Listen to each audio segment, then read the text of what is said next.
Stylish star Allu Arjun నటించిన దువ్వాడ జగన్నాథం అద్భుతమైన వసూళ్లతో దూసుకుపోతుంది. సినిమాకు వచ్చిన టాక్ కి ఈ కలెక్షన్లకి ఏమాత్రం పొంతన లేకపోవడం విచిత్రమే అయినా సినిమాకు వస్తున్న ఆదరణ చూసి ట్రేడ్ విశ్లేషకులు కూడా షాక్ అవుతున్నారు. ఇక 4 రోజుల సినిమా కలెక్షన్లను ఇతర ఇండస్ట్రీ రికార్డులు సృష్టించిన సినిమాల కలెక్షన్లతో కంపేర్ చేసి చూస్తే last year biggest block buster అయిన జనతా గ్యారేజ్ 4వ రోజు ఆదివారం అవ్వడం వల్ల దాదాపు 4.6 కోట్ల షేర్ ని 2 తెలుగు రాష్ట్రాలలో వసూలు చేసింది. ఇక ఈ year Sankranti biggest blockbuster Khaidi number 150 Sankranti పోరులో ఇతర సినిమాల పోటీని ఎదుర్కొని కూడా 4వ రోజు 5.2 కోట్ల షేర్ ని వసూలు చేసింది. కాగా ఈ 2 సినిమాలతో కంపేర్ చేస్తే టికెట్ రేట్లు భారీ హైక్ ఉన్న దువ్వాడ జగన్నాథం ఎలాంటి పోటీ లేకపోవడంతో 4వ రోజు నాన్ బాహుబలి రికార్డులతో దుమ్ము రేపుతూ 7.75 కోట్ల షేర్ ని వసూలు చేసి ఈ 2 సినిమాలను మించిపోయింది.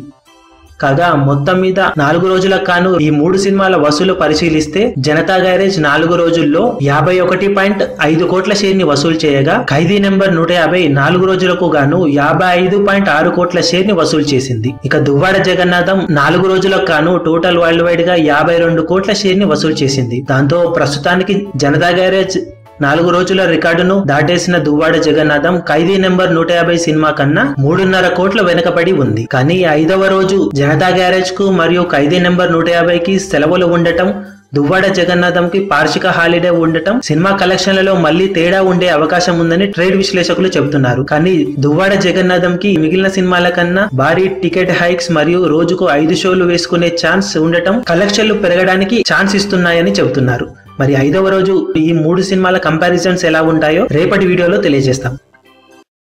మీ అభిమాన హీరోలకు సంబంధించిన లేటెస్ట్ అప్డేట్స్ కోసం మా ఛానల్ ని సబ్స్క్రైబ్ చేసుకోండి. ఏ చిన్న అప్డేట్ ని మిస్ అవ్వకూడదు అనుకుంటే బెల్ ఐకాన్ ని ప్రెస్ చేయండి. లైక్, షేర్, కమెంట్ చేయడం మర్చిపోకండి.